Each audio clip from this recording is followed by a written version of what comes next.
Bonjour, je suis Yannick Calandro, le thérapeute des couples.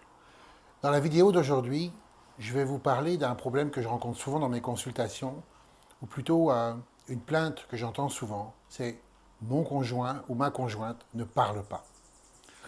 Et c'est vrai qu'aujourd'hui, pour vivre heureux dans un couple, il faut communiquer, il faut savoir communiquer.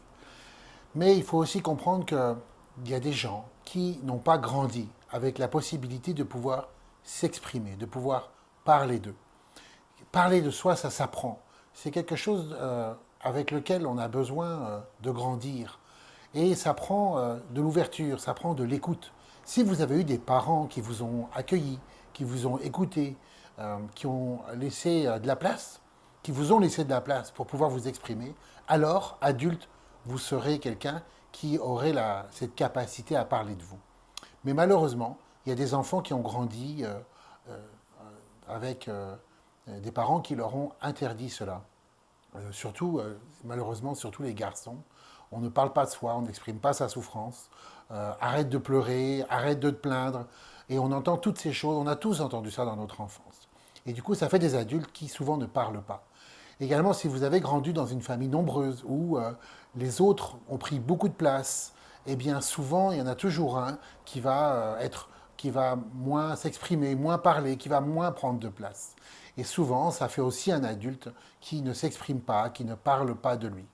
Ça ne veut pas dire qu'ils n'en ont pas envie, ça veut souvent dire qu'ils ne savent pas comment faire.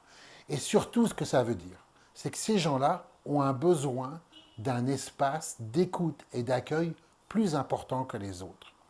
Donc, si vous vous plaignez que votre conjoint ou que votre conjointe ne parle pas, je vous invite d'abord à regarder, est-ce que vous lui laissez de la place? Est-ce que vous arrêtez de parler à un moment donné pour écouter ce que l'autre a à dire? Est-ce que vous l'interrompez régulièrement lorsqu'il s'exprime? Est-ce que vous accueillez ce qu'il dit sans jugement, sans critique, sans essayer de vous justifier ou d'expliquer la situation? Donc voilà, souvent les gens malheureusement qui se plaignent que leur conjoint ne parle pas, souvent ce sont des gens qui parlent trop, qui parlent beaucoup et qui ne laissent pas de place. Alors, moi, je vous invite d'abord à regarder le bout qui vous appartient. Est-ce que vous laissez de la place? Est-ce que vous laissez l'autre s'exprimer?